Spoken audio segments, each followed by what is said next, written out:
In the days since police made this tragic discovery, the Delphi community has been coming to terms, I should say, with a painful reality. Eyewitness News reporter David McAnally went back to the scene of the crime today, where neighbors still don't understand how this could happen to two young girls. Dave?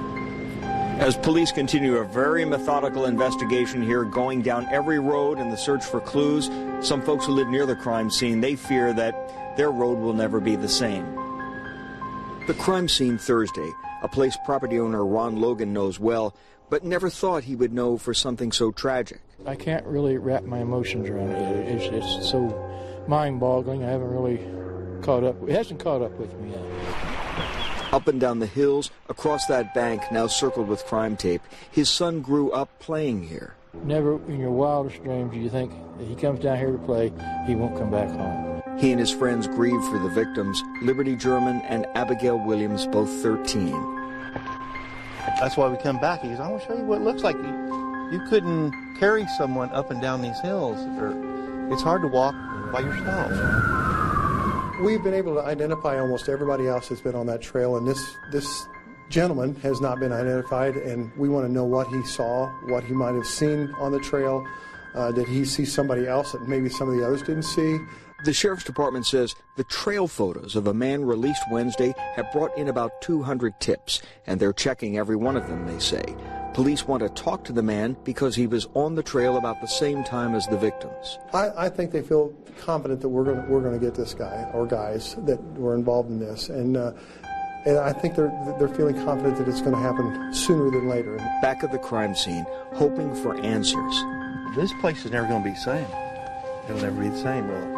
I mean, everybody will be, they'll be very vigilant now from here on out when they come down here.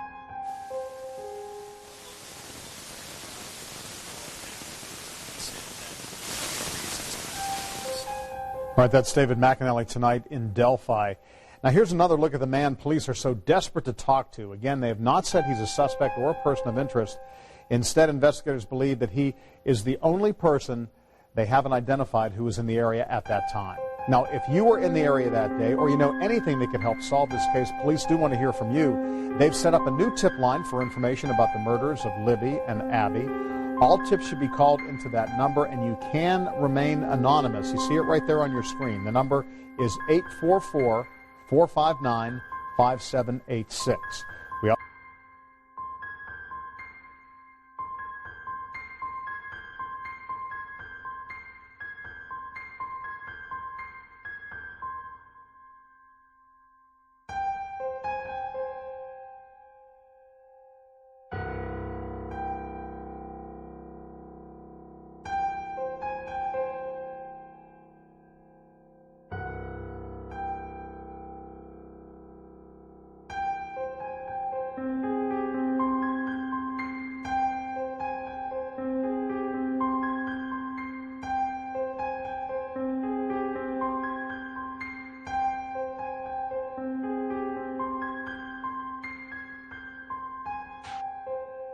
Okay, check. Hello, everyone.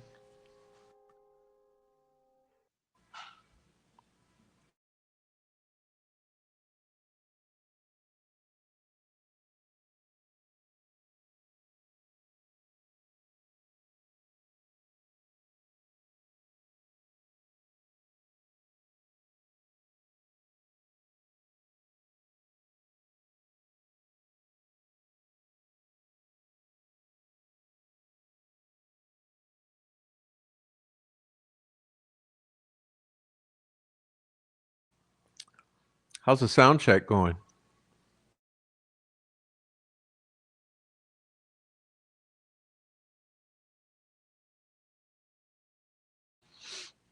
All right, so thanks everyone for coming over. Tell everyone we're over here. Please tell everyone we're here. So tonight I want to bring in this this documentary I saw today from Indiana. I mean, it's unbelievable, okay? Probably what I'm going to do is record this and post on YouTube later for those who don't know how to come over here. But I want to get started with this so you guys can watch it. Unbelievable. I don't know who's seen it today, but if you haven't seen it, It's amazing. Okay, this is called Burned Alive. All right, so let's dive in.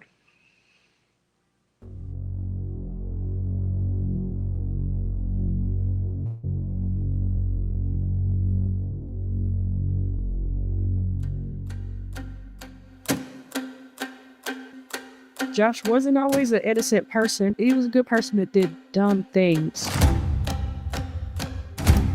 I've cried every day since my brother passed. How did your brother die? By fire. He was trapped in a cell. I started seeing smoke. Everybody started yelling, "Hey, fire, fire, fire." Nobody's there. Nobody responded. Where are they? Did you get a call about that fire? No, we did not. Something don't add up. The fire may have happened accidentally, but my brother dying was deliberate. That guy did not have to die. They just walked away from him. Do you recall any other fires? Oh, man, a lot of fires. Sparks is shooting I out. thought changes were going to be made. How did this happen? Again.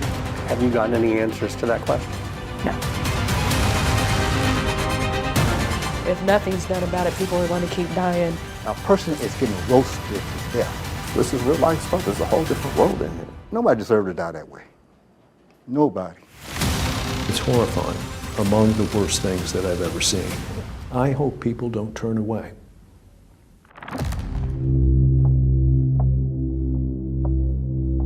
Burned Alive.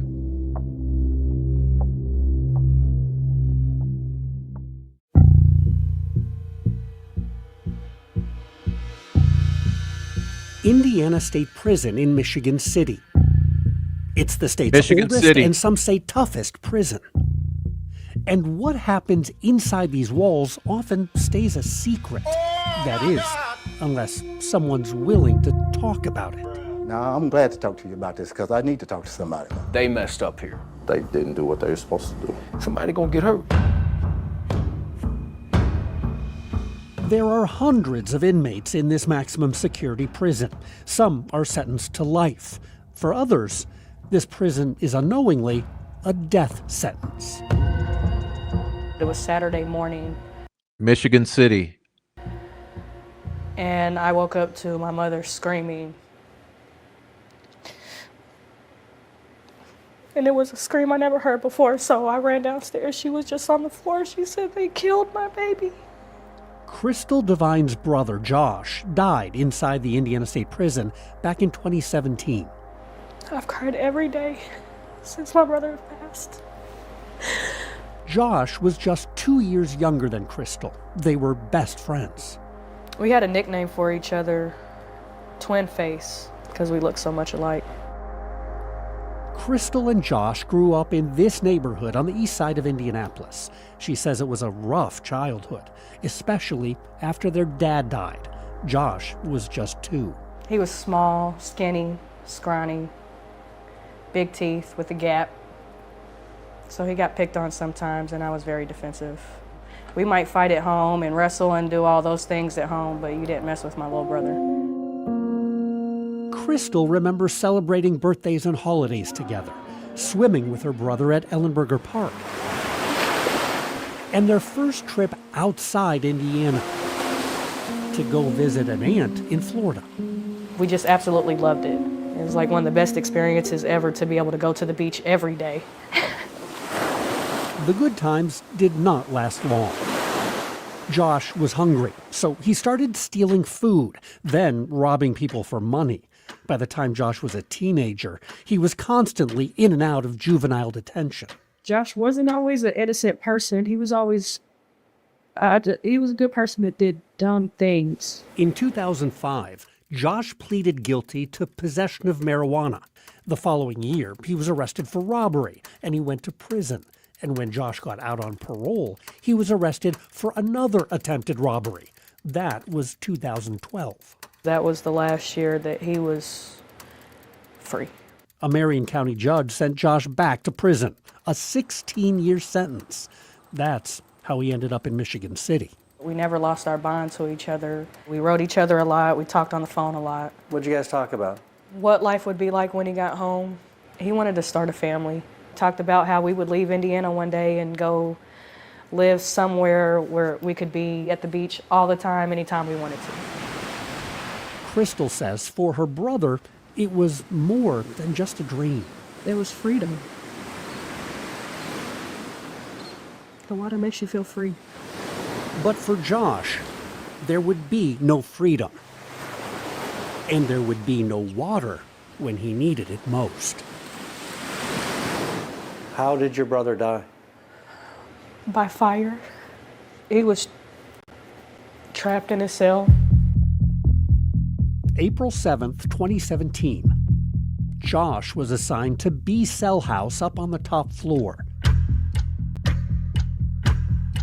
According to an incident report from Indiana State Police, all inmates were locked in their cells for the night when fire was first seen in Josh's cell around 9:35. One of the prison supervisors said flames were shooting out like a fire-breathing dragon. It sounded like a blowtorch. Lee Miller lived just one cell over from Josh, up on the 500 range. Oh, that means it was getting good oxygen. Horrible, horrible. He says he'll never forget that night. I remember. I almost burned up in my cell. The fire came over into my cell. I'm laying on the floor.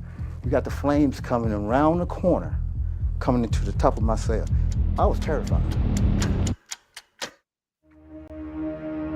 Photos from the state fire marshal show what was left inside cell 540. That right there is the toilet. Next to it is an electrical outlet. And over there, that's Josh's bed. A state police investigator wrote this cell was completely burnt.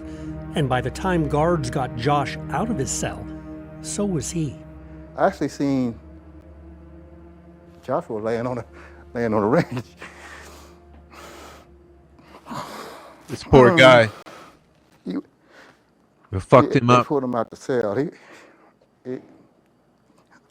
Josh had second and third degree burns covering his entire body.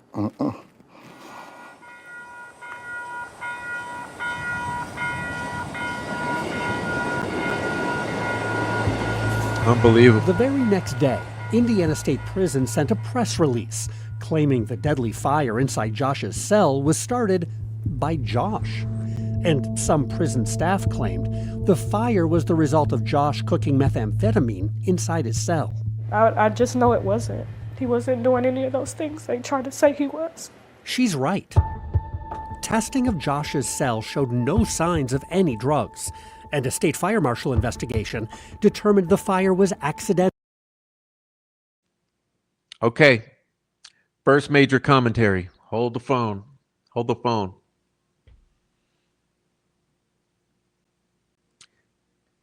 You cannot allow these people to investigate themselves. Can we all agree on that? I mean, this is something that me and my friends have consistently been discussing the past several months. When it goes to Indiana law enforcement, you cannot allow them to investigate themselves. Did you just catch that? Let's back this up. They tried to claim that this guy was cooking meth and burned himself alive in this cell, only for it to then be discovered that that was a complete fabrication.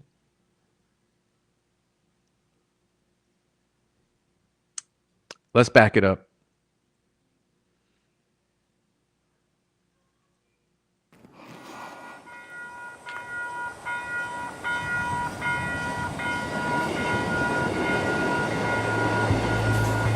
The very next day, Indiana State Prison sent a press release claiming the deadly fire inside Josh's cell was started by Josh.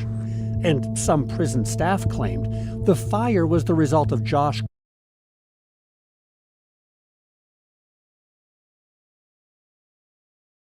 See it? See it?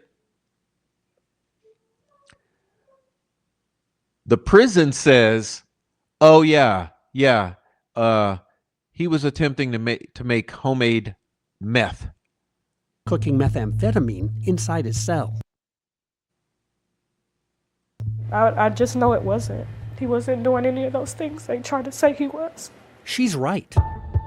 Testing of Josh's cell showed no signs of any drugs, and a state fire marshal investigation determined the fire was accidental, probably caused by an electrical event that started around his TV. It's so crushing. Crystal cannot stop thinking about the fire. And I've had nightmares about it, of me trying to save my brother, and I can't never get to him. And nearly 9 years later, it also still impacts the inmates who witnessed the fire. It's been with me forever. The nightmares, and you still hear the screaming. Sound like a toddler screaming for his mother. The way he screamed in agony. I mean, a person is getting roasted to death. And while they're still haunted by what happened, they say what really terrifies them is what did not happen. Why are they not coming? Where are they? They chose not to come. They chose. It was a choice. Did you get a call about that fire? No, we did not. Something don't add up with these fires. The fire may have happened accidentally, but my brother dying, it was deliberate. Nobody deserved to die that way. Nobody. And it's something the prison does not want to talk about. You're about to see why. This is investigative reporting. Kudos, I was seriously impressed. I am seriously impressed with this. It's about time. Josh Devine burned to death inside his locked prison cell. I don't understand that. And I don't think I ever will. Years later, his family and fellow inmates are still trying to process what happened. None of this makes any sense. I think that could have been prevented. They messed up here. You're about to learn what took place the night Josh died. The Indiana Department of Correction has surveillance video which shows exactly what happened. It also has internal investigation reports. But the department won't release any of it, claiming that would jeopardize prison security. So we got details another way. With the help of legal documents, eyewitness interviews, and thousands of pages of internal records, we assembled a detailed timeline that reveals the massive, systemic failures that led to a horrifying death. Within the walls of Indiana State Prison, each inmate is assigned to a specific housing unit. On the day of the fire, B Cell House was just about full. The Department of Correction denied our request to go inside the cell house for this investigation. But years ago, our cameras were allowed in.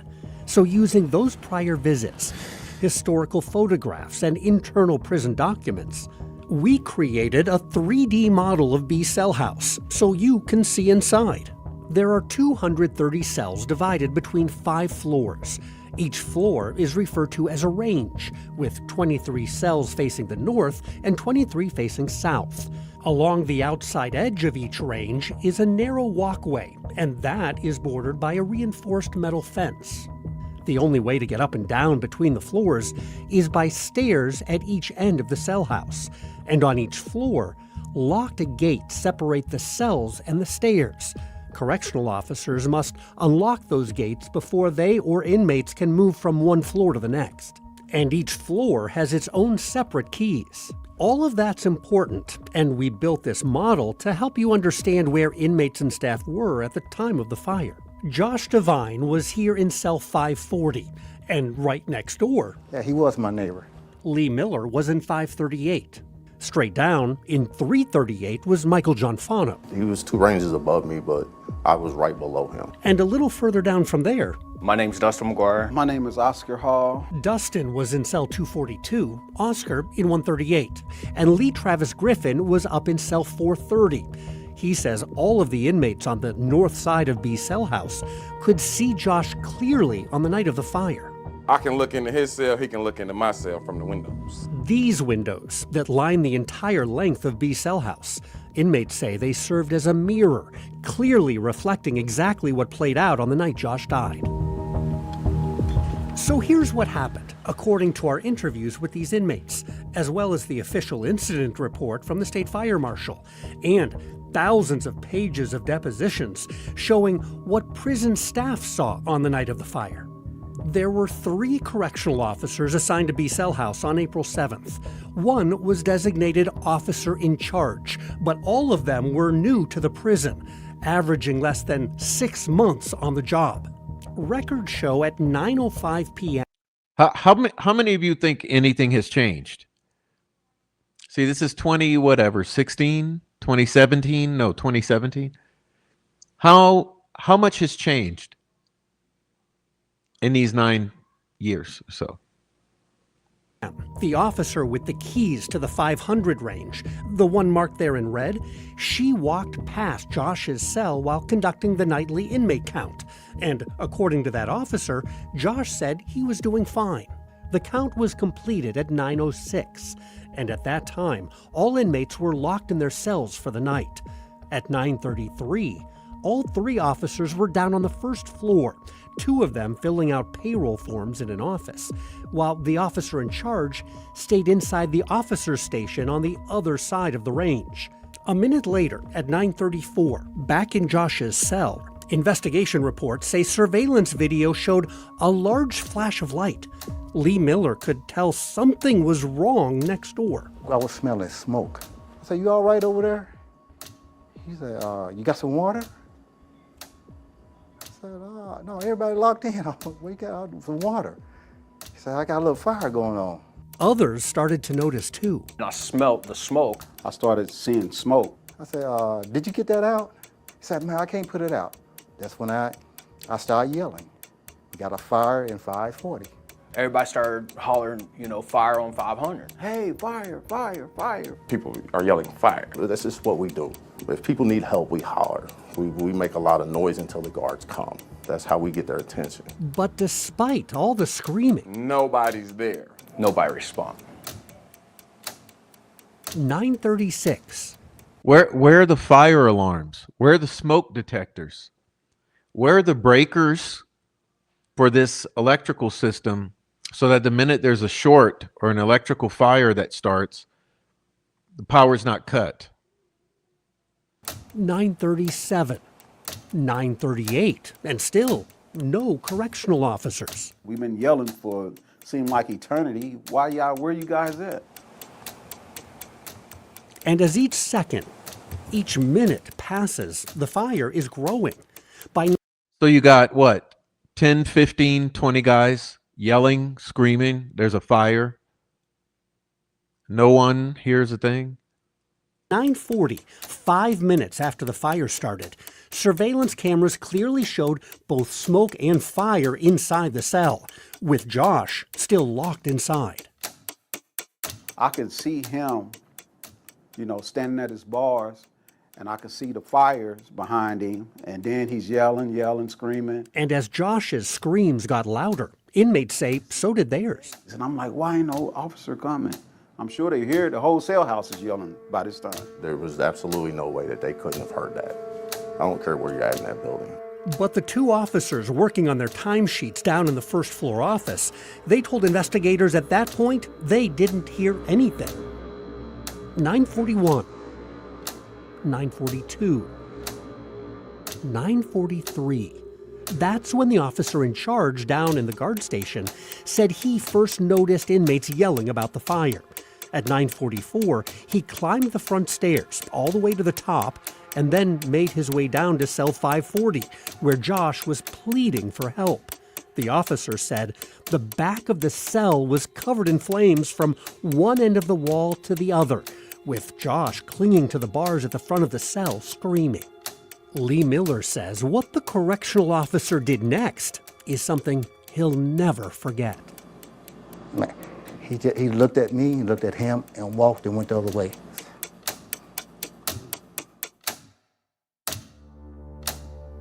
The officer in charge did not let Josh out of his burning cell because, he didn't have the right key.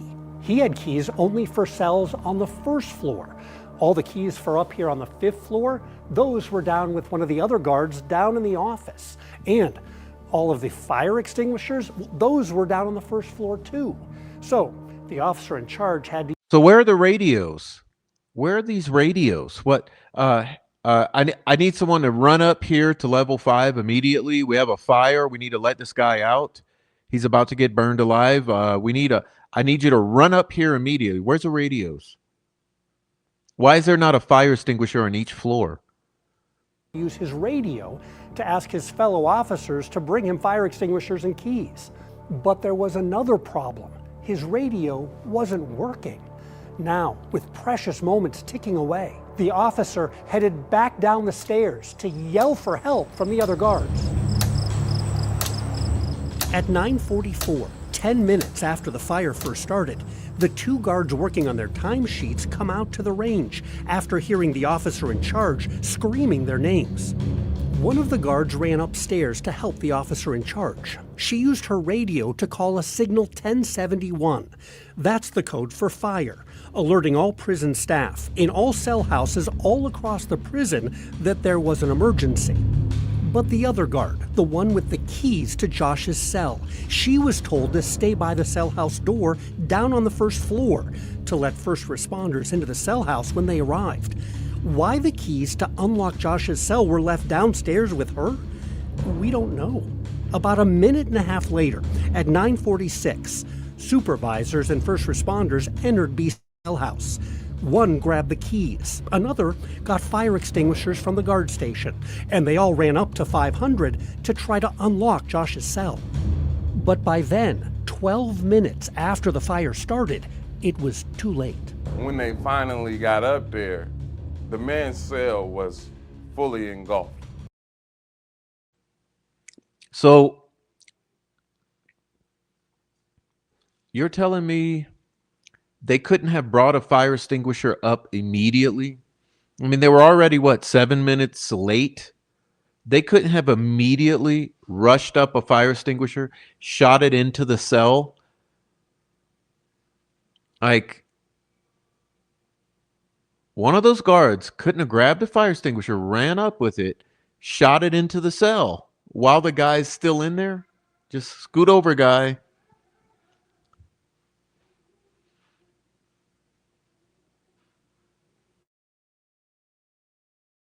To the point that it looked like a butane torch. It looked like the air itself in his cell was on fire. It's something that you would see in a movie, and it was real life. 9:47, 13 minutes after the fire started. I got on the floor, on my belly. As Lee Miller tried to hide from the 13 flames that were now shooting into his cell next door. I was terrified. I just thought I was going to burn up. The correct keys finally made it up to the top floor. Supervisors arrived at Josh's cell with the keys and fire extinguishers. The cell door was now unlocked, but it would not open enough for Josh to get out. One of the supervisors described Josh's last moments. Because metal expands when it heats. You know, metal expands when it's at these 1,000-degree temperatures.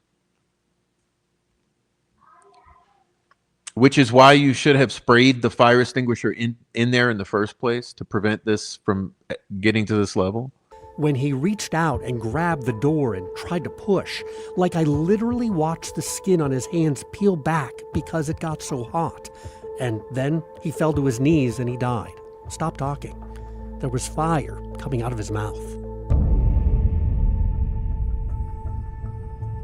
9:49.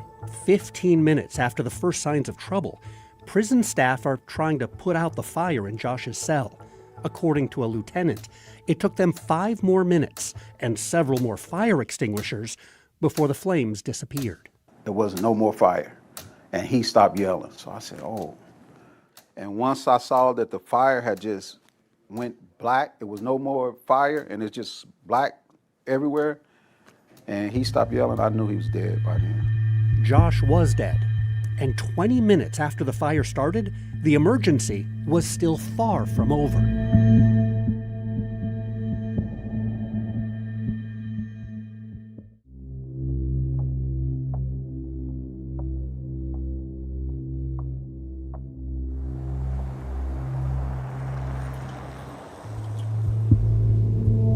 9:56. Inside Indiana State Prison, it's been more than 20 minutes since fire broke out in cell 540. Josh Devine is no longer screaming, and B cell house is filled with choking smoke, with more than 200 inmates still locked in their cells. The building was so full of smoke that you couldn't see. You couldn't see nothing. Couldn't see anything. It was like black.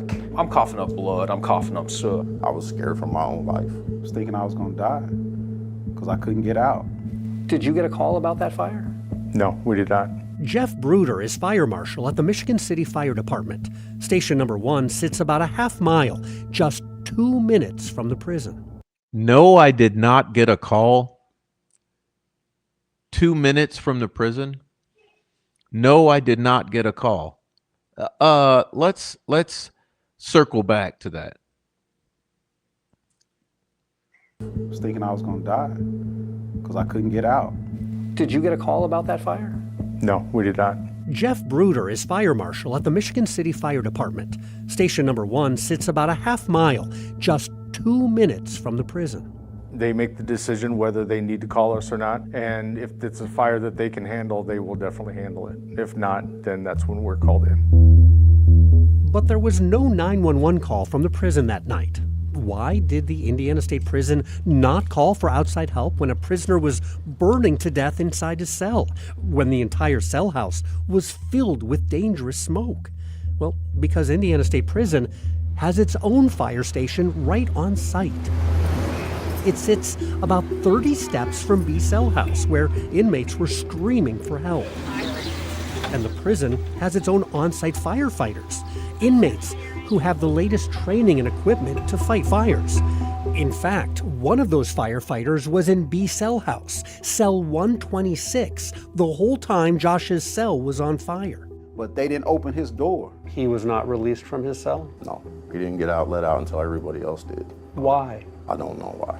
That man knew what to do. And had he been out, I think at the initial, hey, there's a fire up here, Josh would still be alive today. More inmate firefighters were scattered across other cell houses, all locked in their cells, until 9:45, 10 minutes after the fire started. That's when a prison supervisor ordered their cells to be opened so they could fight the fire. But there were more delays.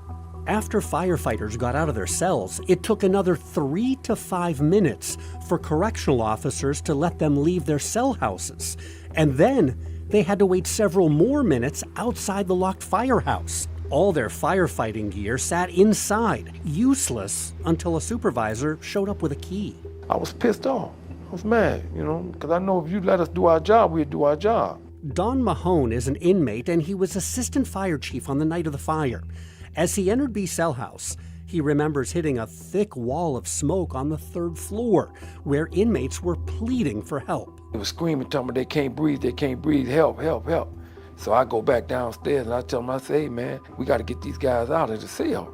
Don then made his way up to the 500 range. He said communication between the staff and the firefighters was so bad, he had no clue what to expect when he finally made it to Josh's cell, more than 20 minutes after the fire started. I had no idea nobody was in that cell. I just couldn't fathom that somebody was in there. And if somebody in the cell, I always tell them, the first thing to do is get him out of that cell. Don't worry about no fire extinguisher. Get him out that cell. Open that door. That did not happen, which led not only to Josh's death, but also to a small riot. When staff finally started evacuating the cell house, 25 minutes after inmates first started yelling for help, tempers were short and tensions were high. Inmates were angry. Yo, they was real angry. Can you blame them? Real angry. They Can you blame them? He was allowed to get burned up in the cell. The anger was about that the help didn't come. They had let that man die in that room. It was way too long. It took way too long. The response was as if someone had stubbed their toe as opposed to a man being on fire. Josh was still alive. Those few moments, if he had brought those keys with him, that man, I wouldn't be here, son. I wouldn't be talking to you. I wouldn't be talking to you right now. They just walked away from him. They could have saved him then. He just walked away. My brother could be free today.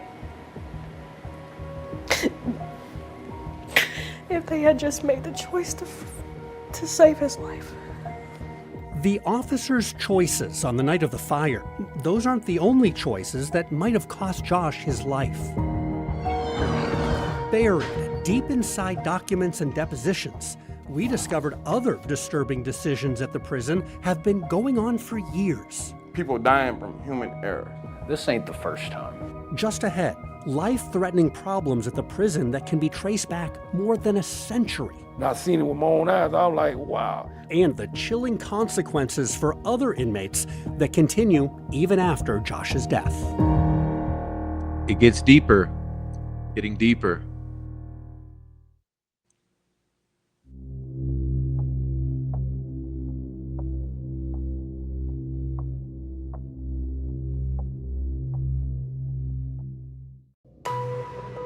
The fire that killed Josh Devine inside his locked cell, it left inmates shaken. I mean, it's horrible. I think about it a lot. Despite the shock of such a gruesome death, the people who know this prison best say the deadly fire in cell 540 should not have come as a surprise.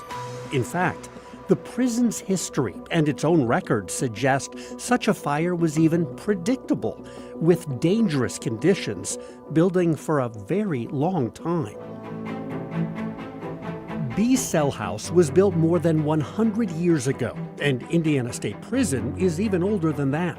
The facility opened in 1860, and it wasn't long before the prison started having trouble with fire. Inside the Indiana State Archives, on these shelves full of history, we found some of the prison's earliest records. And at the State Library, we found all these old annual reports sent directly from the warden to the governor. They show in 1872, a fire resulted in the total destruction of one of the prison's two-story brick buildings. 2 years later, fire broke out in a cell house, destroying the roof and resulting in injuries. And in 1904, the warden described a disastrous fire that burned down the prison's 3 largest factory buildings. These old reports describe fires all across the facility: cell houses, offices, factories, warehouses, the prisoner's bathhouse, all places where inmates lived and worked. I've been here for 14 and a half years. These inmates cannot talk about what happened back in the early 1900s. I've been here since 2011. But they can talk about what they've seen over the past few decades. I've been at the Indiana State Prison since 1986. And they confirm, even today, there is no shortage of fires inside this prison. Oh man, I've been a lot of fires. Prison incident reports show many of the fires happen when an inmate accidentally leaves a hot pot plugged in his cell, or when inmates intentionally set fires as a form of protest. They do that by tampering with an outlet in their cell to cause sparks, igniting something flammable which is then thrown out onto the range. So people find ways to make fire. It means, over the years, a lot of prison outlets have been damaged. You know, the sockets like that, sometimes they catch on fire on their own, you know what I mean? I was down the range talking to a guy, and all of a sudden the flames started jumping out of his socket. I was like, what the? And I seen it with my own eyes. I was like, wow. Other inmates told me it's happened in their cells. I've seen where sparks is shooting out the outlet. And it was hissing and shooting fire out. As soon as you plug it in, sparks shoot out the side of the point of contact. That was back in 2017, or that's now? That is back in 17 and still today. This official incident report shows what he's talking about. It says officers saw large flames accompanied by smoke coming from the electrical socket in a prisoner's cell in B Cell House. That happened in cell 440, the cell directly below Josh's. Do you realize how old this infrastructure is here? How old? Yeah, like have any of you ever lived in an old house, 100 years old, 80 years old, even 60 years old, a house from the 50s? Like old houses with old electrical wiring with that old sort of insulation around it, no ground, or like, I'm sure you guys know about bad old electricity in old houses.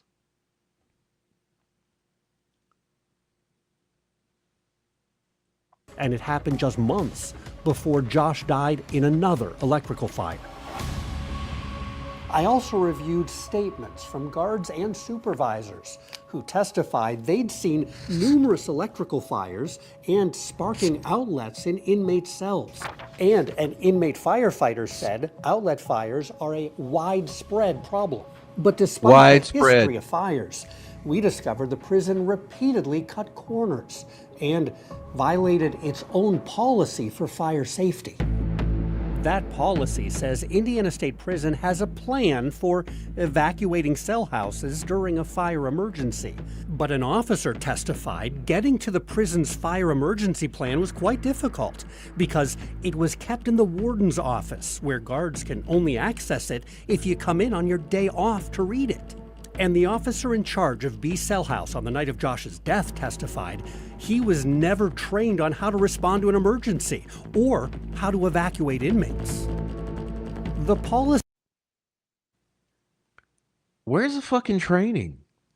You're responsible for the lives. How many in that one building? How many individuals are housed, did they say? I can't recall from the beginning, but it's over 200, right? You're responsible for hundreds of lives in your little area of responsibility. Hundreds of lives. Where's the training? I mean, I know in my jobs, I've had redundant training every year, maybe twice a year, just training on top of training on top of training till it's mind-numbing the amount of training that you're forced to comply with. Where's the training?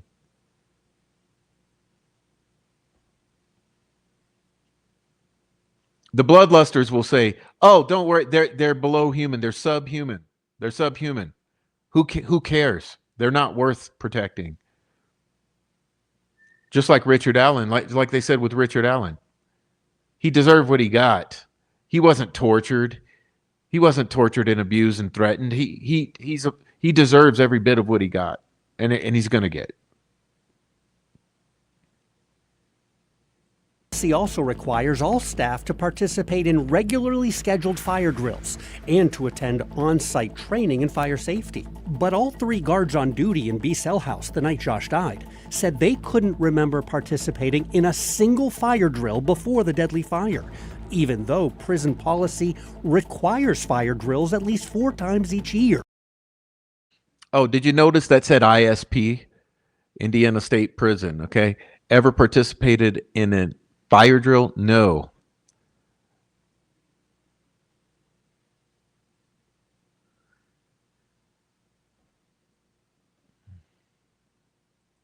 In every cell house and on every shift.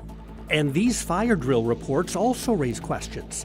They claim full-scale fire drills did occur on every shift in the months leading up to the deadly fire, with hundreds of prisoners evacuated from each cell house so inmates and staff could practice what to do in a real emergency. This report shows a nighttime drill with a full evacuation in B Cell House less than 3 weeks before the fire that killed Josh. But despite what's recorded in these reports, the officers assigned to B Cell House testified they never saw any fire drill evacuations on the night shift. And this inmate firefighter. Oh, so it's fraud. So we're just signing off on documents for the paperwork, right? We're saying, "Oh yeah, we did a fire drill. Yeah, we did. Check. It's fraud. It's fraudulent checking off of these documents for the red tape, right? To meet your obligations for the red tape. In the meantime, nothing ever happens. The training never happens. You're responsible for hundreds of human beings who you're calling prisoners. Therefore, you don't give a shit. You're collecting a paycheck, and people die." Told us the same thing. At nighttime, no.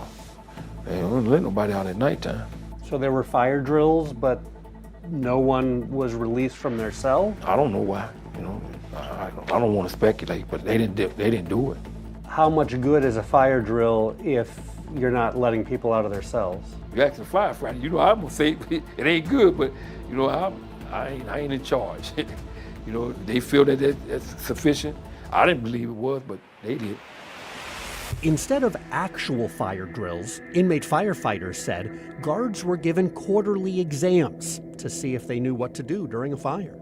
The guards in B Cell House did not know what to do, according to a firefighter who tested them shortly before the fire in cell 540. The firefighter reported they took it as a joke. They failed. Every one of them failed. As a matter of Hello. They took it as a joke, like Monica Walla took Richard Allen, right? They took it as a joke. They laughed. They failed. Every single one of them failed. In fact, one of the officers made the statement that if there was a fire, she was going to run out the front door. The lack of knowledge and preparation was exposed when fire broke out in Josh's cell. The prison's inmate fire chief reported all of the officers in B Cell House were panicking because they weren't sure on what they had to do. None of them knew what they was doing. I think it goes back to the training or the lack thereof. Didn't seem like the staff was prepared? Oh, they wasn't. They wasn't ready for that. And even a few weeks after the fire, when the officer in charge of B Cell House took another fire drill exam, he failed again.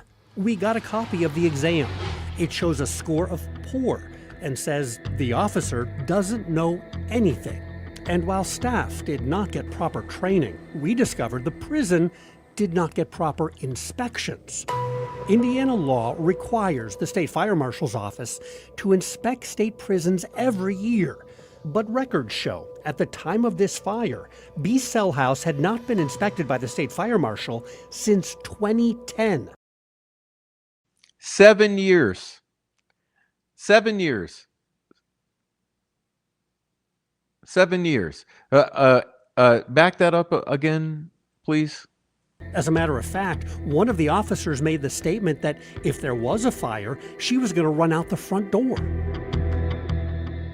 The lack of knowledge and preparation was exposed when fire broke out in Josh's cell.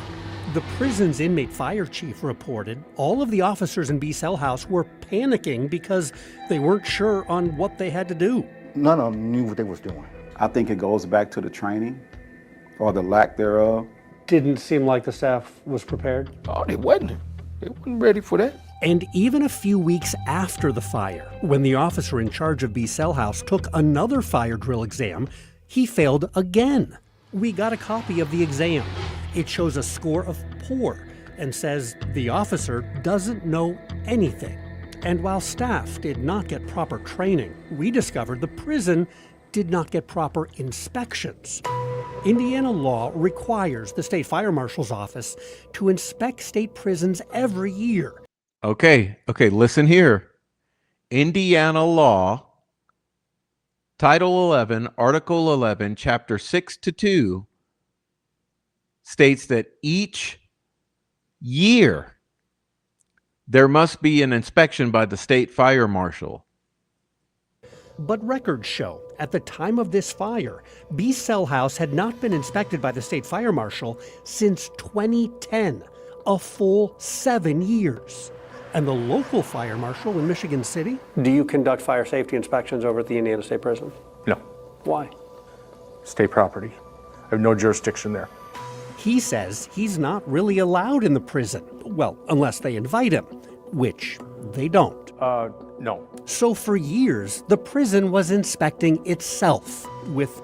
Cannot allow these people to police themselves. You can't allow them to investigate themselves. You can't allow them to police themselves. Questionable results. Just take a look at these fire inspection reports filed by supervisors in the years leading up to the deadly fire. They show B Cell House getting high marks for fire safety, a rating of 4 or 5 on every inspection. That means prison staff said the facility met or exceeded standards for its safety equipment, such as fire extinguishers, fire alarms, and its fire sprinkler system. Just one problem. There's no fire sprinklers in the cell houses. There are no sprinkler systems in ISP. Bruh, you see, this is more fraud, right? Ticking the boxes, complying with the red tape, putting hundreds of lives at risk in every single building. No one sees a problem with this? What are we in, 2026?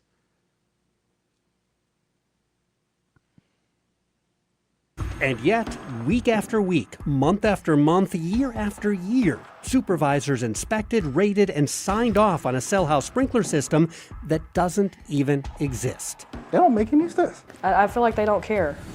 Bruh, this is straight fraud. Every one of them needs to be fired and charged for crimes. Yeah, does no one agree? They're sitting at the desk, going down, just checking the boxes. Check, check, check, check, check, check, check. Confused about how the prison deals with fires and angry about the lack of accountability, It could have been prevented. Josh's family decided to fight back with a lawsuit in federal court, and it revealed some surprising new details. I couldn't believe it. It's horrifying. But with new discoveries, would the prison make changes in time to prevent another tragedy?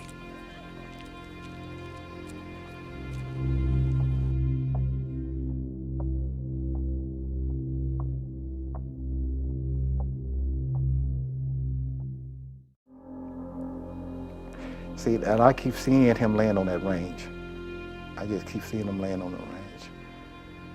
That guy did not have to die. After Josh Devine burned to death in his prison cell, it took the Indiana State Prison less than a month to complete an internal investigation. Department of Correction investigators wrote they cannot find any violations of policy or procedure or misconduct by any staff before or during the fire emergency. The investigation was sent to the warden and closed. Josh's family still needed answers. How did the prison explain things to you and your family? They just confirmed that he passed away and wouldn't answer any other questions. So honestly, I would really like to see people be held accountable for the actions they don't take. So in 2018, the family filed a federal lawsuit against the warden, several prison supervisors, and the correctional officers assigned to Be Cell House. The lawsuit claimed the state workers failed to protect Josh, alleging his wrongful death was the result of negligence and a violation of his rights. There's absolutely no reason at all that he should have suffered the way he did. He was not sentenced to death. There's no way that he was supposed to die in prison. Locke Bowman is one of the attorneys hired to represent Josh. Literally, he died because staff didn't do their job, hadn't been trained to do their job, and a preventable tragedy happened. The lawsuit meant all the officers and supervisors who responded to the fire were deposed, required to answer questions under oath. Nearly every one of them praised the response, saying they did everything they could, gave their best, and wouldn't do anything different. Sentiments shared by the warden. Good morning, men. I'm Ron Neal, superintendent here at the Indiana State Prison. We obtained this video through an open records request. It shows the warden speaking directly to inmates shortly after Josh died.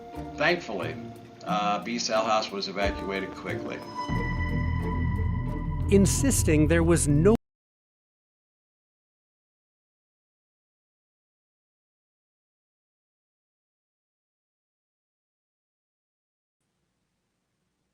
I apologize. I apologize. The bad hand hit the wrong button on the mouse. So let's pull that back up. Apologize.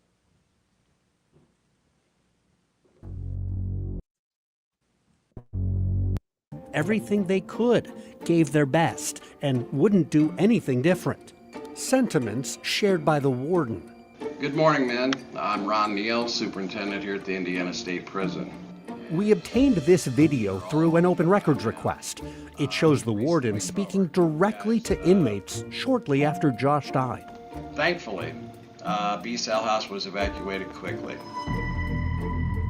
Insisting there was no negligence, the state attorney general's office vigorously defended the prison and its staff. Of course. The state filed legal briefs claiming all the defendants responded appropriately and acted reasonably under the chaotic and high-pressure circumstances.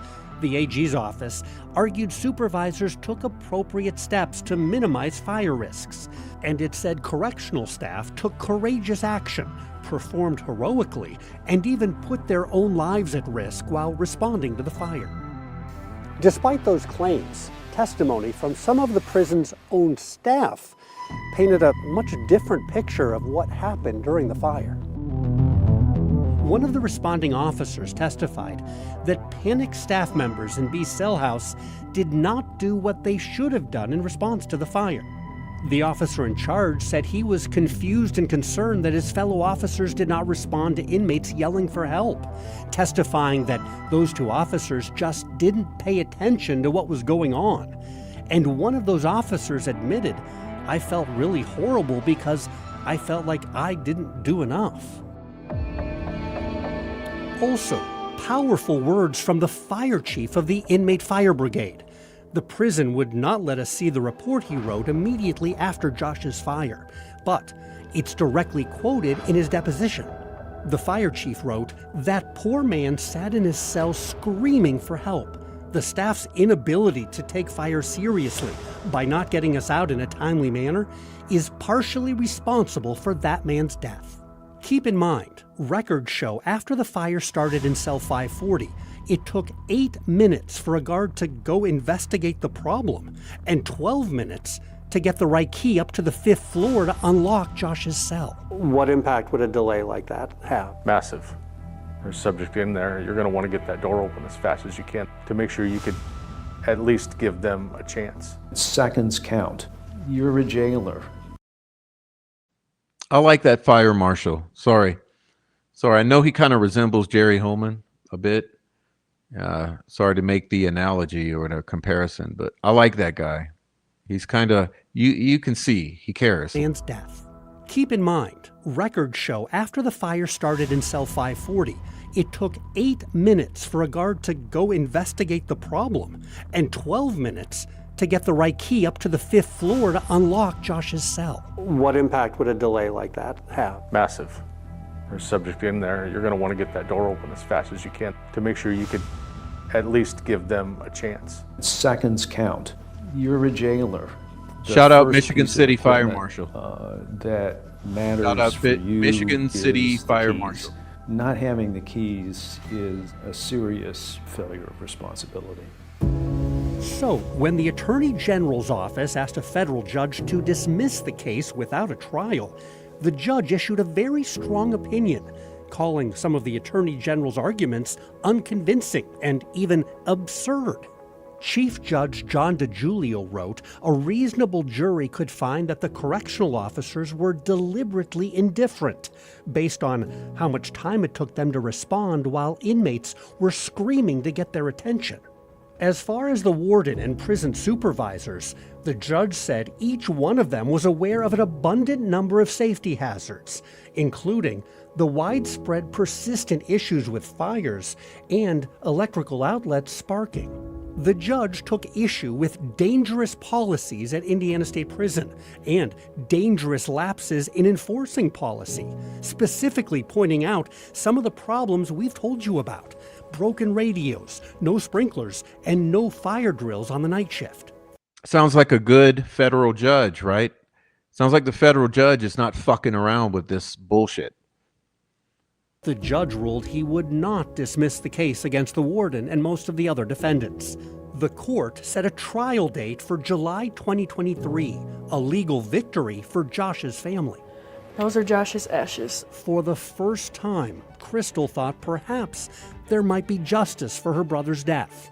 And even more importantly, I thought changes were going to be made. I was really hopeful that after what my brother had to experience, that nobody else would have to experience it. But before Josh's family would get their day in court, it happened again.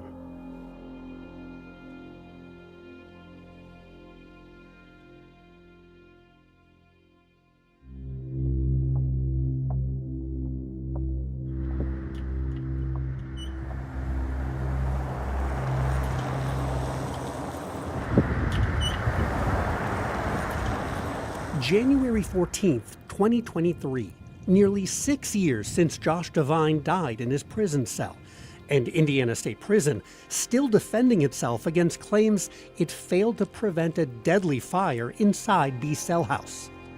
But on this day, the focus is about to shift to A cell house. That's where Michael Smith was assigned to cell 252. That's him walking out of his cell. The Indiana Department of Correction repeatedly denied our request to see this video.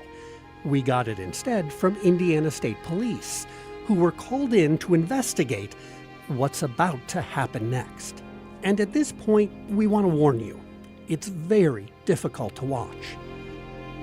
Michael walks back into his cell at 10 a.m. and closes the cell door behind him. We don't know exactly what happened over the next hour or so, because like many inmates, Michael hung a sheet at the front of his cell for privacy. But right around 10:55, behind that sheet, we begin to see an orange glow. And about 30 seconds later, we can more clearly see both fire and smoke inside the cell. Keep in mind, as the fire quickly grows, Michael Smith is locked inside that cell. Within 90 seconds, other inmates come to their cell doors to see what's going on. Once again, start smelling a little smoke. One of those inmates was Lee Travis Griffin, who had been transferred to A cell house. After Joshua Devine, I'm always on edge when it comes to fire. Lee Travis was in cell 358, just about 30 feet away from that fire, and he could hear Michael yelling for help, at least for a moment. After he screamed for help and that there's a fire, he ain't saying anything else. Everybody's around him loud enough that you ain't hearing him say anything. Everybody else is pretty much screaming, get him out of there. 2.5 minutes into the fire, Michael Smith tears down the sheet and he tries to shield himself from the fire. And at this point, we're gonna pause. And when we restart the video, we're gonna place a box over part of the cell because what happens next is simply too horrible to show. Just know behind that box, Michael is inside that cell down on the floor fighting for his life as he waits for prison guards to come help him. The first correctional officers arrive roughly 3.5 minutes after the first signs of fire. By then, the cell is an inferno. The two guards bring one fire extinguisher, and it's the wrong kind to fight this type of fire, offering only a weak stream of water. After a few moments, they retreat and run back down the range as the blaze gets even bigger. At 10:59, 4 minutes into this emergency, it appears the locks on some cells are remotely disengaged. A few inmates are able to run away, others still trapped, including Michael. By the time guards return with another fire extinguisher, more than 4.5 minutes after the fire started, Michael has already been consumed by the flames. About a minute later, an officer is able to pull open the door to cell 252, but the fire is still too hot to get Michael out. A second chemical fire extinguisher, still not enough to fully put out the flames. About 7.5 minutes after the fire started, inmate firefighters arrived to keep battling the fire and to remove Michael's body from his cell.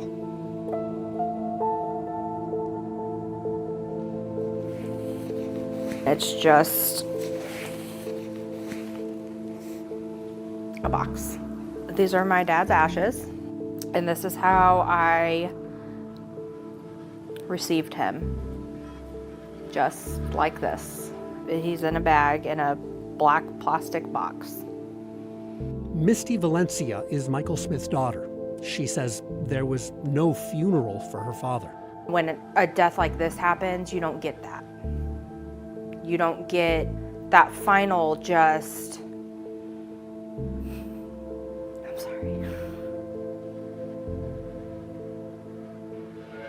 To show you that it's real.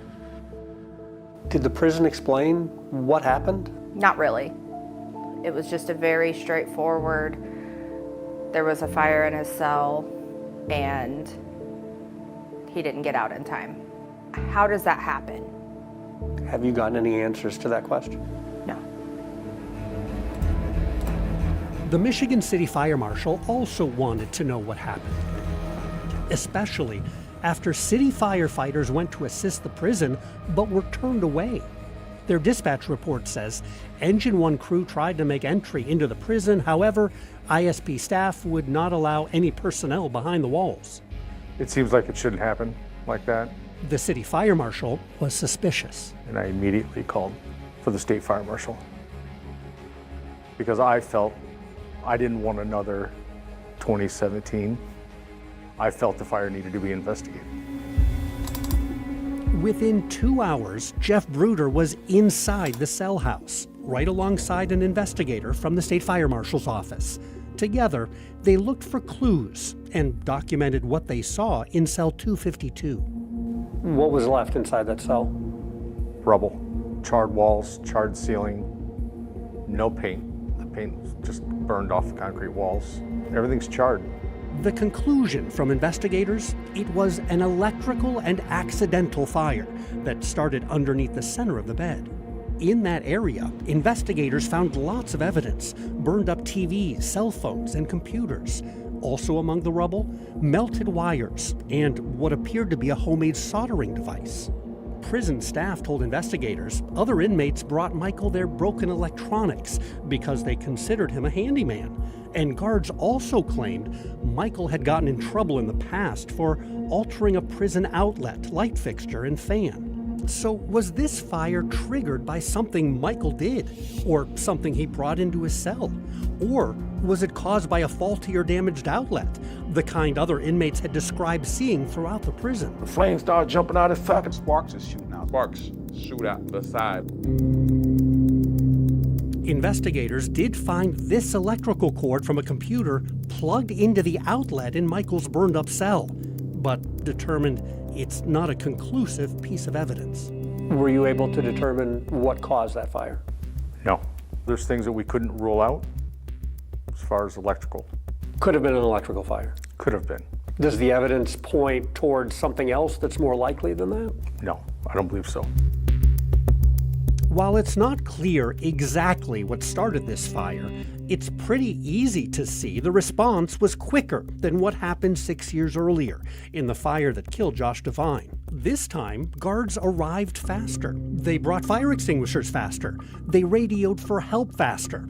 And inmate firefighters were activated, released, and able to respond faster. And while all of that is significant, when you watch this video, it's horrifying. It is among the worst things that I've ever seen. This civil rights attorney. Yeah, I mean, look at that. You know what I mean? Look at that. Can you imagine? Arrived fast. Look at that. Can you imagine? You're locked in that. They brought fire extinguishers faster. They radioed for help faster. And inmate firefighters were activated, released, and able to respond faster.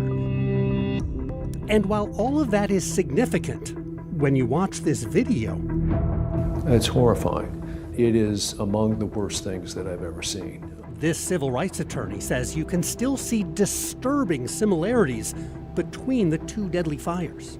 Corrections staff are at the critical moment not physically present. They're not physically there where they need to be. It happens in the Josh Devine fire. It happens again in the Michael Smith fire. Was the response here not faster? Fundamentally, the response to this fire was not fast enough. He should have been helped, and he wasn't. And there are other similarities. Inmates say, again, guards did not respond immediately to prisoners' initial screams for help, which wasted valuable time. You still have no way of getting someone's attention during an emergency. It was quicker than 2017, but just as poor. You still came at a point that the fire couldn't be contained to save this man's life.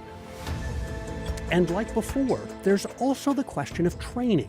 While correctional officers remembered to bring a fire extinguisher when they first responded to the cell, they came with a simple water canister, not one of the prison's many chemical fire extinguishers, which are far more effective on a wide variety of fires. It's an important detail included in these quarterly fire drill exams that correctional officers are supposed to be quizzed on several times each year. Also, despite a raging, deadly cell fire 6 years earlier, just like this one, Indiana State Prison still had no fire sprinklers in its cell houses to help save Michael Smith.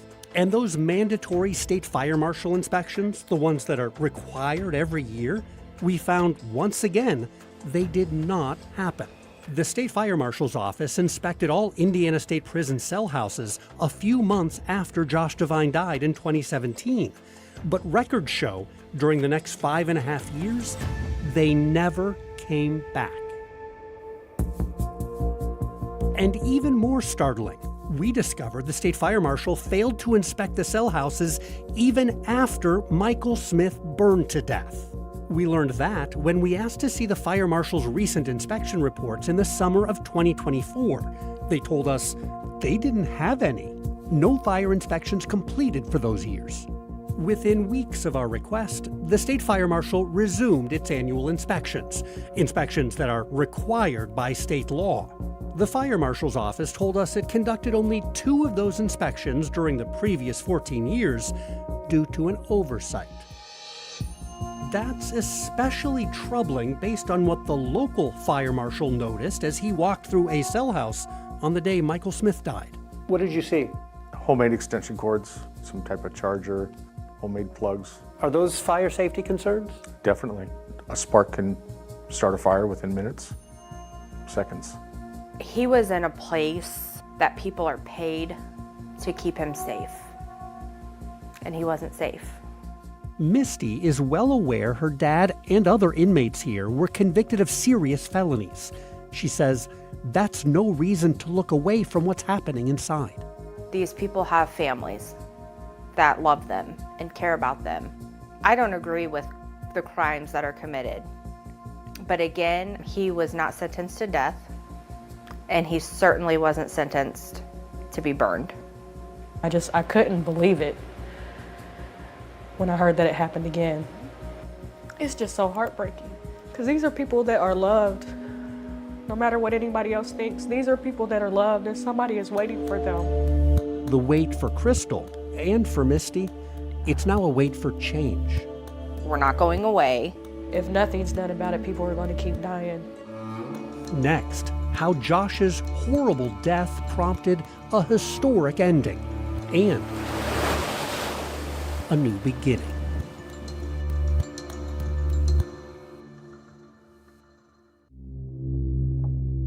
It's unbelievable. Unbelievable. Something has to be done. This whole thing. How did this happen? An enema. Again.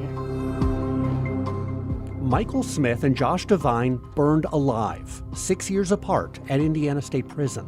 Their families say both deaths were preventable.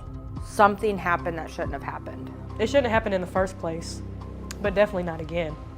And their attorney says the prison was slow to take action, even after the first fatal fire. It opens the prison to the possibility that history is going to repeat itself and there'll be another tragedy. So, after 2 inmates burned to death in their prison cells, what changes did Indiana State Prison make to prevent it from happening again? Did the prison make any changes to improve fire safety? We've been asking the Indiana Department of Correction those questions for more than a year. A department spokeswoman told me, due to pending litigation, we are not able to do an interview or comment on specifics. The agency did send me what it calls the most current fire prevention practices at the Indiana State Prison. It was last updated more than a decade ago, back in 2013. Guys, this is an unfortunate tragedy, and it's something that I never want to see repeated here at the state prison. That is Warden Ron Neal, who runs Indiana State Prison. While the Department of Correction denied our request to interview him, we do have this video showing the warden addressing inmates right after Josh's death. And at that time, he promised changes. Guys, moving forward, we're looking at several things. He said the prison would buy a new high-tech fire extinguisher, along with a powerful fan to clear out smoke. You guys were there, you saw how quickly the smoke built in this situation, so being able to evacuate it is certainly necessary moving forward. He also announced what's called a prison-wide shakedown, requiring inmates to get rid of excess property, including banned electronics, to reduce the risk of fire in their cells. Guys, this is not a punitive thing, but this is for your safety. So moving forward, we are going to be going from cell house to cell house or housing unit to housing unit and doing a purge. The warden said that back in 2017, and a purge did happen. But nearly 6 years later, when Michael Smith's cell burned, it was filled with electronics, raising questions about how seriously the prison really is monitoring inmate cells. And while the prison did get 2 foam compression fire extinguishers, the kind the warden promised back in 2017. This is the newest thing on the market and much more efficient than spraying water on a fire. It was still just water in that extinguisher that guards showed up with when Michael's cell caught fire in 2023. The new, more powerful fire extinguisher, that didn't arrive on scene until Michael was already dead. This failure of training was responsible in significant part for Joshua Devine's death, and remarkably, astonishingly, there's no modification of training in the aftermath of Joshua Devine's fire. You see the same problems recurring again and leading to Michael Smith's death. I know that I can't rely on these people to save me. Since the deaths, inmates say they haven't seen many changes either. No, it's the same. Business as usual. They tell me the only improvements they have noticed, well, in each cell house, fire extinguishers are now located on every floor, not just down in the officer's station. The prison now gives inmates metal boxes to store their property, not cardboard boxes, which are more flammable. And inmate firefighters have all been moved into the same housing unit to improve their response time. It's a change that was long overdue. How long? Wow. Well, take a look at the prison's inspection report from the state fire marshal all the way back in 1918. He wrote, inmate firefighters are housed in different cell houses some distance from the fire station. And he said it's urgently suggested they be housed together, preferably housed at the fire station, to save valuable time in case of a fire at night. That urgent recommendation to house all inmate firefighters together was finally implemented 99 years after the fire marshal wrote this report. It happened right after Josh Devine burned in his cell while waiting for help. One of the supervisors who responded testified, I hate to say it, but something terrible had to happen in order for us to get it right. Whether the prison has gotten things right is still up for debate, because even today, it's missing something critical. The Indiana Fire Code says that prisons and jails in Indiana shall have sprinkler systems. Why doesn't the Indiana State Prison have a sprinkler system? I can't comment on that. Steve Jones is the state fire marshal. He said for legal reasons, he would not.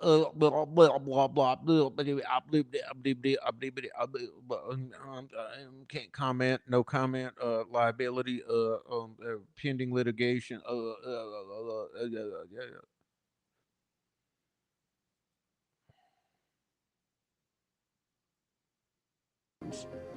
Why doesn't the Indiana State Prison have a sprinkler system? I can't comment on that. Steve Jones is the state fire marshal.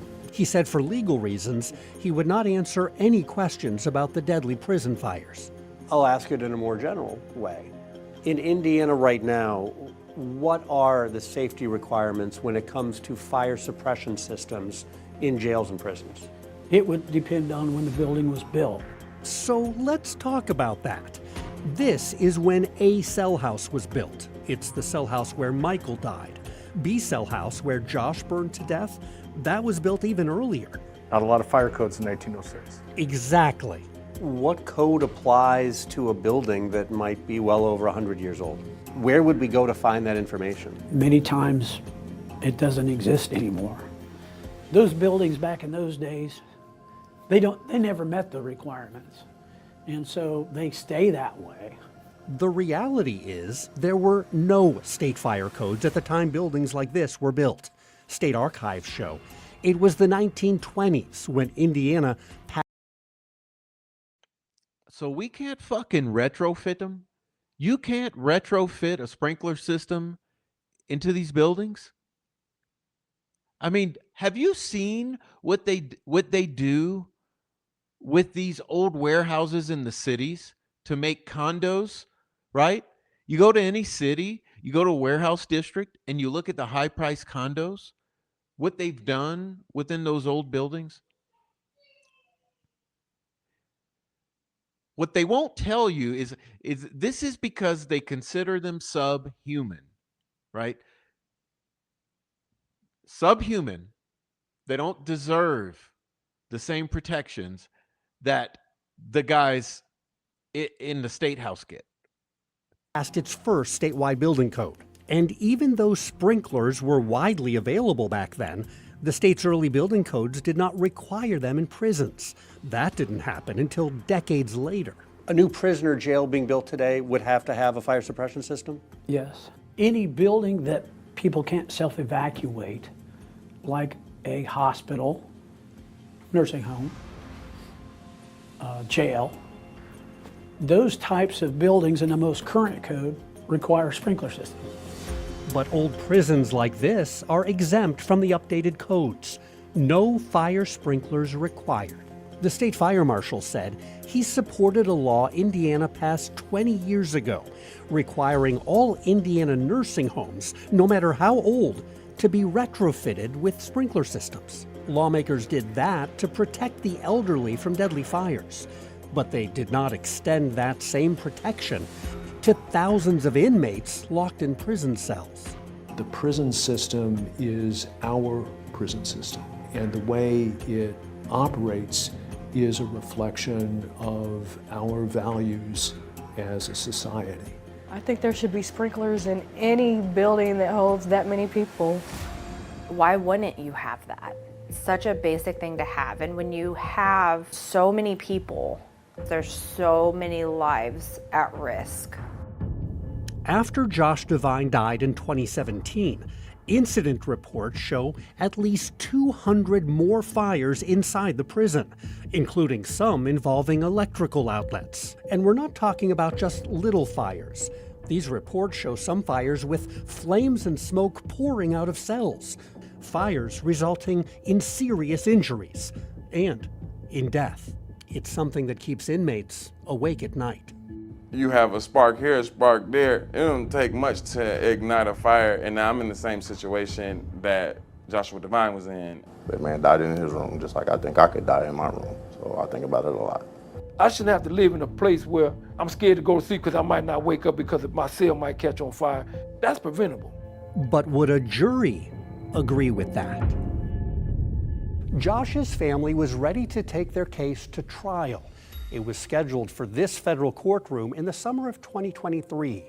Jurors would get to hear all about the delays with the keys and the fire extinguishers and the firefighters.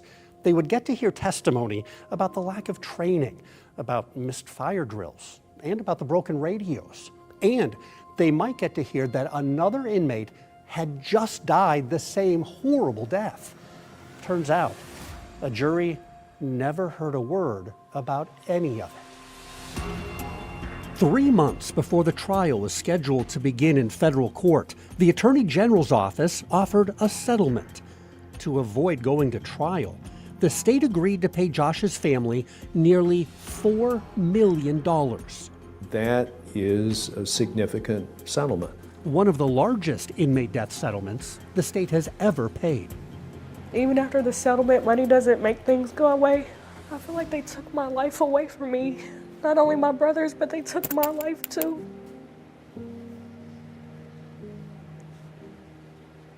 Because my brother should be alive. He would be free. He'd be with me. And I don't get that anymore.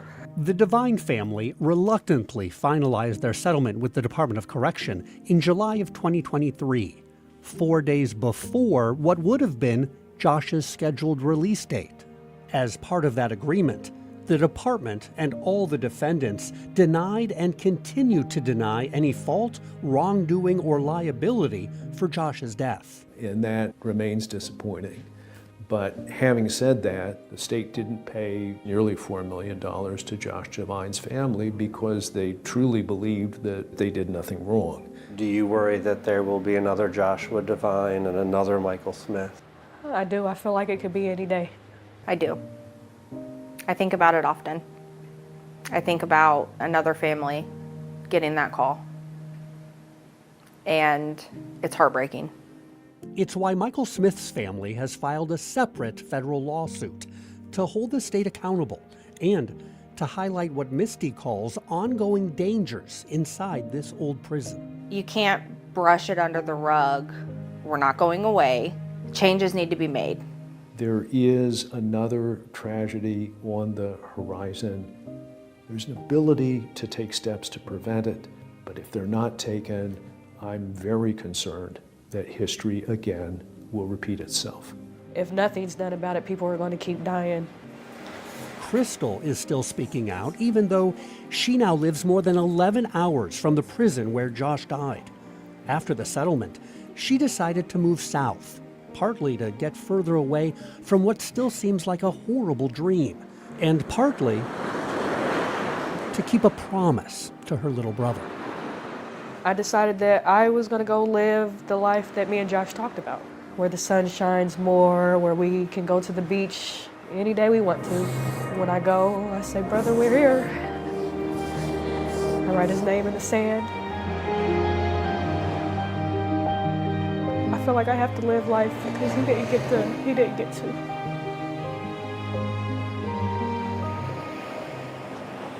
And he deserved to be home right now. So I try to live for him.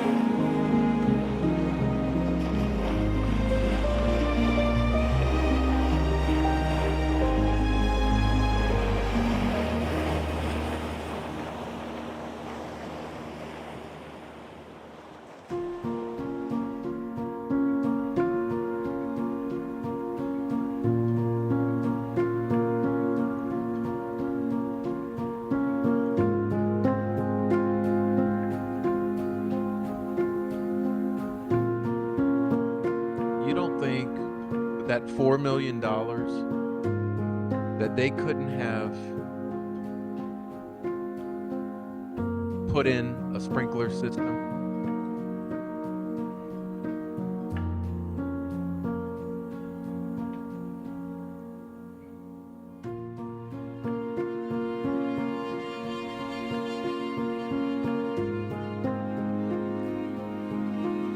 They paid that $4 million to avoid the bad press.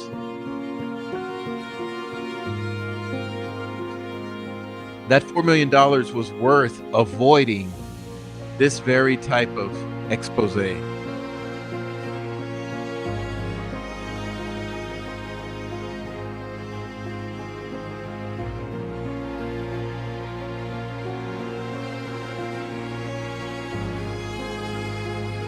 So good work. Good work. Thank you, 13 Investigates.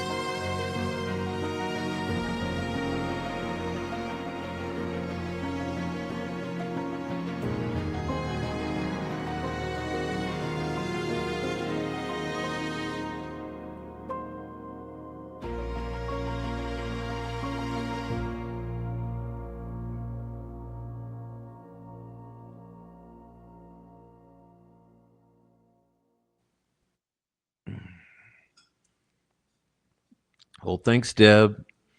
And Day Tripper, Heavy Metal Rehab, Christine. I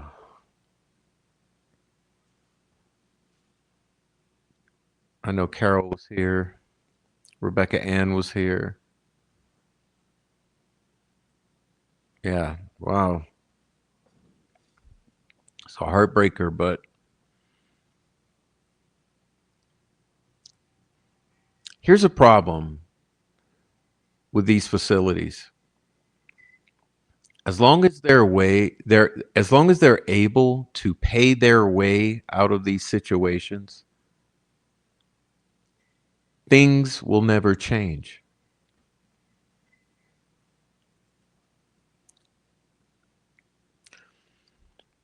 And as many of you know, I have a very personal connection to these sorts of stories. Because every time they will pay to shut you up. And as the attorney there said, there's another horror story waiting to happen.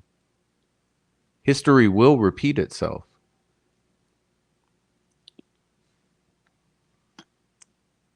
It's only a matter of time. How about we divert another $4 million into sprinkler systems in every prison in Indiana and jail?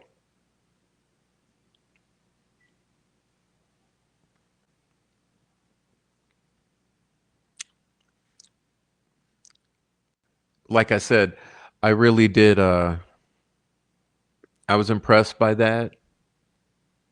And so I wanted to share it tonight. And I thought this was a good place to share it. So thanks to everyone who was over on YouTube for the first portion and everyone who came around here, because we had 15. Yeah. It's hard to get people over here, but thanks for coming over. I hope everyone has a good night. It's Friday. Happy Friday. And happy Saturday, and have a good weekend. And God bless. And my heart goes out to the victims' families there. I want to thank you for sharing your stories, and the inmates who had these traumatic experiences witnessing all of this. Anyhow, God bless everyone. Okay, see you later.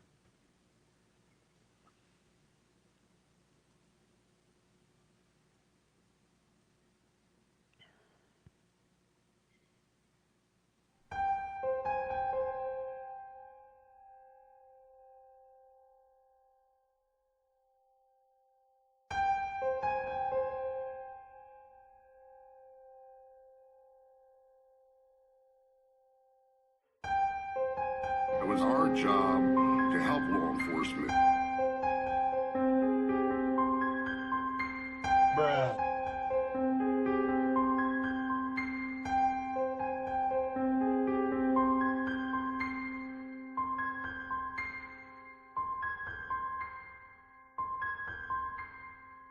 Legally blind.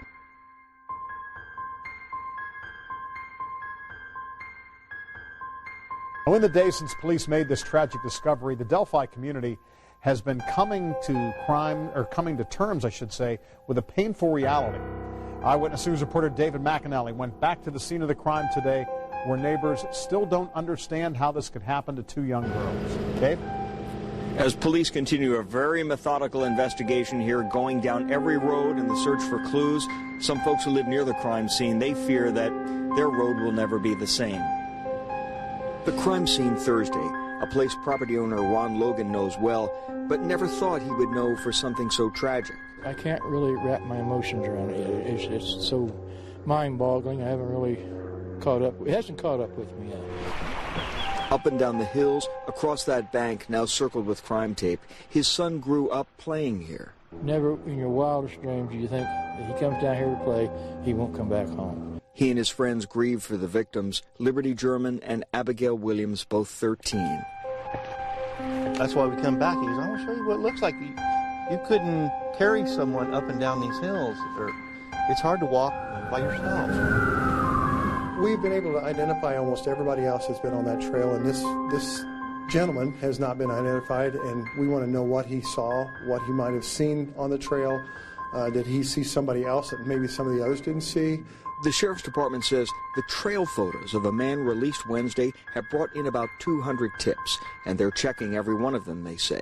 Police want to talk to the man because he was on the trail about the same time as the victims. I think they feel confident that we're going to get this guy or guys that were involved in this, and I think they're feeling confident that it's going to happen sooner than later. Back at the crime scene, hoping for answers. This place is never going to be the same. It'll never be the same, will it? I mean, everybody will be, they'll be very vigilant now from here on out when they come down here.